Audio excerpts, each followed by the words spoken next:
Hi there, Gemini. Welcome to my channel. I'd like to thank you for tuning in to the energies and influences coming through for your weekend reading, May 10th through the 12th of 2019. Happy Mother's Day to you mothers out there.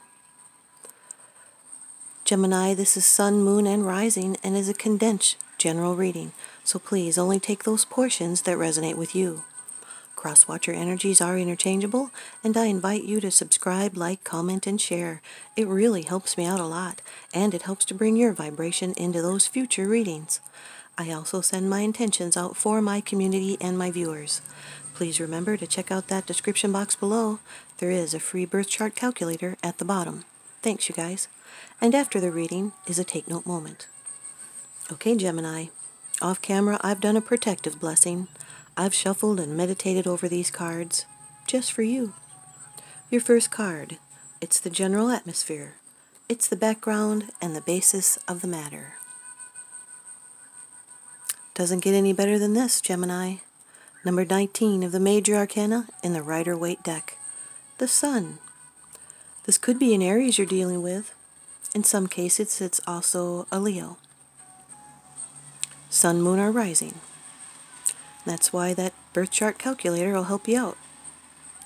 The Sun represents attainment and liberation. It's fulfillment and enthusiasm with clarity and optimism. This is also a marriage card. It's happiness and success for the future. There's esteem and honor and success. It's material happiness and success. It's a good marriage. There's happy reunions and pleasures in the simple life. It's letting your light shine. There's contentment and joy and freedom and a sense of rebirth and simplicity.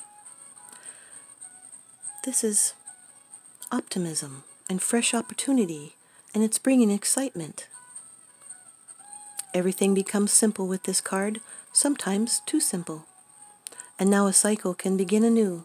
It's good things that can now come into your life. This card brightens any negative cards in a spread.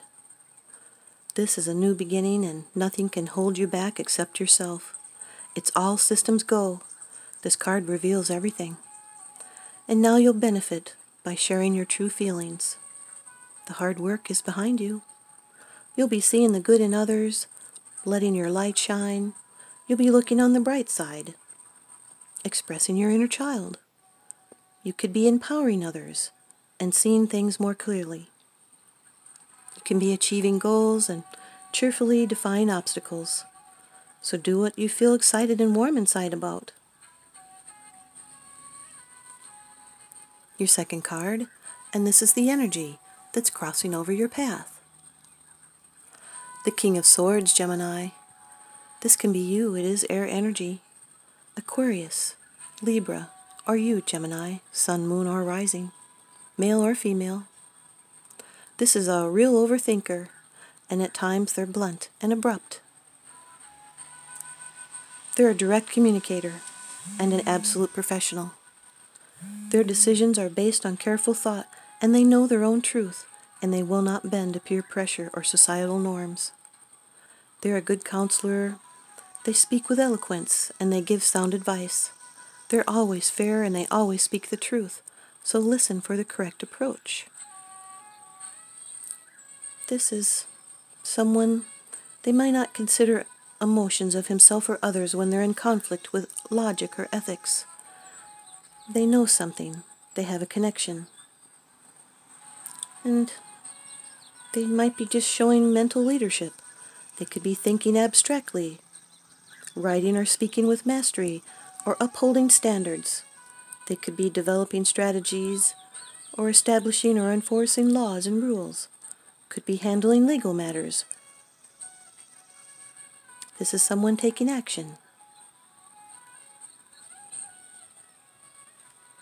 Your third card, and this is how it affects you. This is your attitude. The Nine of Pentacles, Gemini. Earth energy here. This is self-reliance and self-sufficiency, and there's had to be discipline. There's luxury and independence from financial concerns. And you're going to accomplish your goals and feel secure. There's abundance. Now you'll be able to further your career and your projects and enjoy a secure base. This is material well-being. It's had to do with well-controlled thought. And there's going to be a solitary enjoyment of the good life. It's love of gardens and home. These are earned rewards and fruits of labor. This is someone that's tamed their impulses, just like the bird that they've tamed on their arm.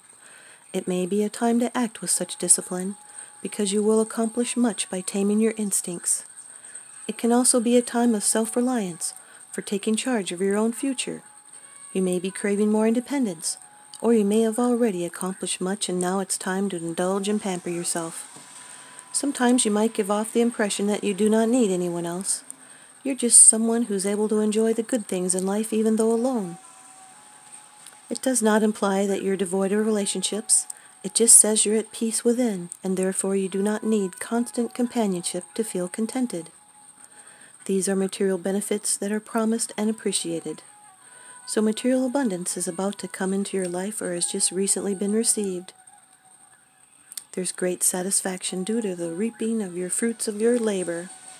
This can be a promotion or more money coming in. This is a completion, and it's understanding life is exactly the way you made it. Your fourth card, it's the position of the future. It's the outcome, the results, and the advice. Number 16 of the Major Arcana in the Rider-Waite deck, the Tower.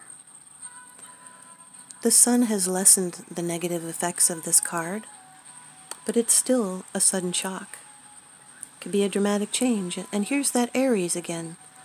This card is ruled by Mars. It can also be a Scorpio, sun, moon, or rising. It can be an overthrow of existing way of life, or your old notions have been upset, or going to be. It's some kind of disruption that's going to bring enlightenment. Sometimes it stands for bankruptcy.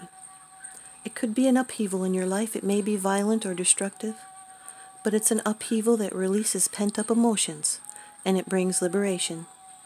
You may find a spiritual opportunity within the drama. It's a surprise.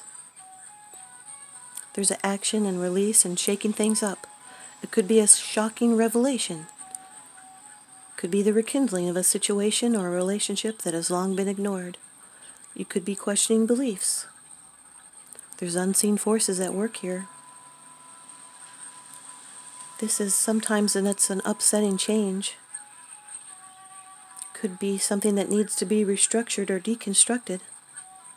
You might have been aware of a need to make some changes, but you didn't take any action. So then something happens that forces you to face up to reality.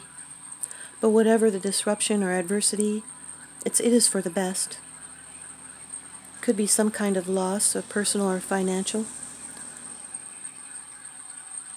But what is destroyed, it's already served its purpose and it needs to go.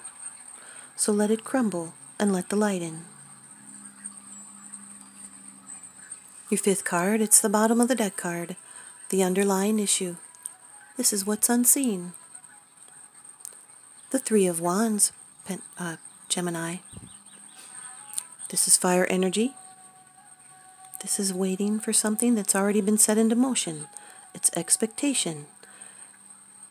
You're going to find a realization of hope and your ship coming in. This is acting mature and responsible.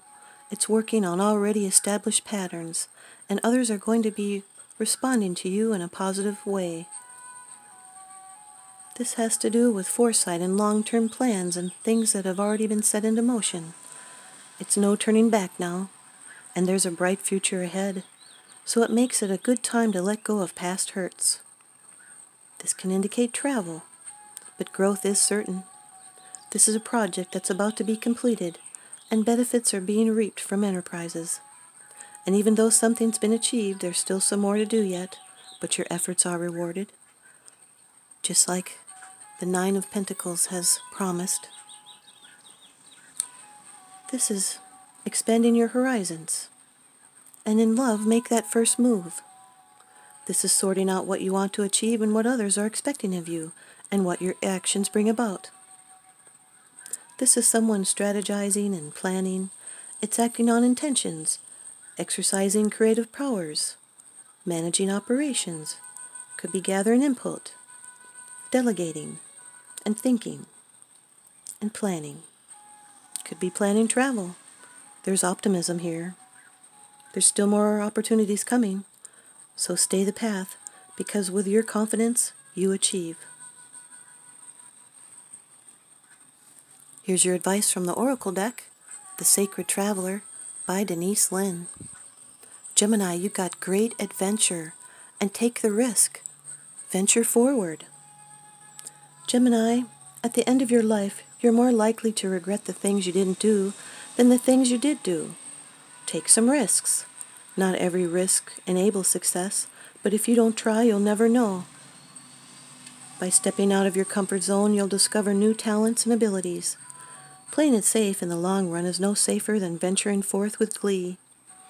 To quote Helen Keller, life is either a daring adventure or nothing.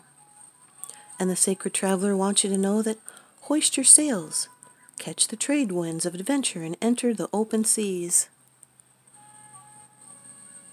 Explore new ports of call. It's easy to stay safe in the harbor, but that's not where the juice of life is. When you sail the open seas without knowing what the day will bring, life force energy is activated within you. There are no guarantees when you take a risk. Be willing to go out on a limb. That's where the best fruit is. When you push yourself beyond your personal boundaries, life is so much more fulfilling. Here's your take note moment. The negative feeling of disappointment keeps your desire from you. To turn disappointment into a positive feeling, start thinking and saying, when my desire arrives, I'm going to, and fill in the blank. This is a great way to shift yourself to believing, and believing is where you want to be. Thanks, you guys, Gemini. I hope you stay tuned in and leave me a comment or a thumbs up, and please subscribe. Now remember, what goes around comes around, so I'm sending you out love and light and blessings. Thanks for watching.